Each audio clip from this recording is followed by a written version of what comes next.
Council as the case maybe. కాబట్టి ఇక్కడ greatest numerical strength ఎవరికైతే ఉంటుందో వాళ్ళే మరి ప్రతిపక్ష హోదా వారికి ఇవ్వాలి స్పీకర్ అనే దాంట్లో ఇక్కడ మనం చూస్తున్నాం. అంటే ఇప్పుడు స్పీకర్ గారు ఏమంటున్నారు, ఆయనకి తెలుసు మరి ఆ 10% లేదు కాబట్టి మేము ఎలా ఇవ్వగలము అంటున్నారు స్పీకర్ గారు. కానీ వాస్తవం ఏంటి, అసలు ఆ 10% అనే మాట యాక్ట్ మొత్తంలో కూడా ఎక్కడ కూడా లేదు. 10% అనే మాట లేదు. ఎవరైతే అపోజిషన్లో అంటే ఇంకా రెండు పార్టీలు ఉన్నప్పుడు వాళ్ళు ఎవరు అనేది చూసుకొని ఇవ్వాలి అనేది ఒక విషయం అయితే, ఇంకో రెండో విషయం మన స్టేట్కి సంబంధించి ప్రజెంట్ పరిస్థితి ఏంటి, రెండో ప్రతిపక్షమే లేదు, ఉందే ఒకే పక్షం, పాలకపక్షం ప్రతిపక్షం ఒకటే. ఈ ఒకటే జగన్మోహన్ రెడ్డి, ఆయనకి 11 సీట్లు వచ్చినాయి. సీట్లు ఏంటనేది పాయింట్ కాదు ఇక్కడ. హైయెస్ట్ సీట్స్ ఎవరికైతే వచ్చినాయంటే హైయెస్ట్ సీట్ అంటే సెకండ్ ప్లేస్. ఈ సెకండ్ ప్లేస్ ఈయనే కదా ఉంది.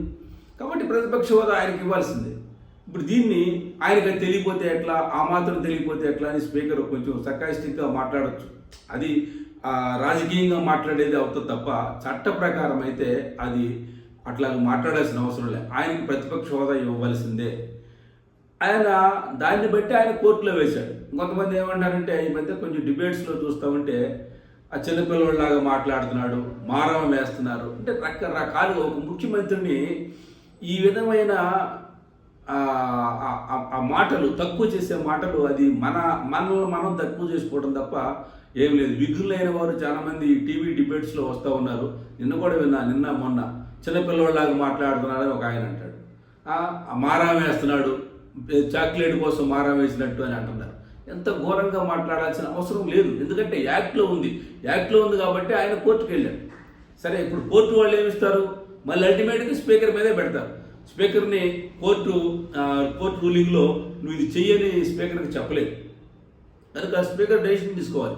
యాక్ట్లో క్లియర్ కట్గా 10% అని లేనప్పుడు హైయెస్ట్ మెజారిటీ అని ఇక్కడ క్లియర్ కట్గా ఉంది కదా, greatest numerical strength and recognised as such by the speaker of Andhra Pradesh legislative assembly క్లియర్గా ఉంది.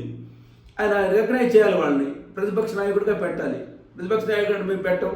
తర్వాత ఇంకేమంటున్నారు, 60 days కనుక వరుసగా రాకపోతే అసలు ఆ సభ్యత్వం రద్దు అయిపోద్ది అంటారు. ఇప్పుడు ఇవన్నీ చేయటం ఎందుకు, ప్రతిపక్ష నాయకుడిగా అతన్ని పెడితే ఆయన వస్తాడా రాడా చూడొచ్చు. అసెంబ్లీలో మరి మెజారిటీ కూటమికి ఉంది, ఎక్కువ మెజారిటీ ఉంది. ఓన్లీ వీళ్ళకి 11 సీట్లే ఉన్నాయి. మరి వాళ్ళతోటి మంచిగా డిబేట్ చేయొచ్చు, చక్కగా అప్పుడు ఆడుకోవచ్చు. పోనీ మీరు అనుకున్నట్టు ఆడుకోవచ్చు, ఆటలాడుకోండి అసెంబ్లీలో, ప్రజల ముందు నిలబెట్టండి.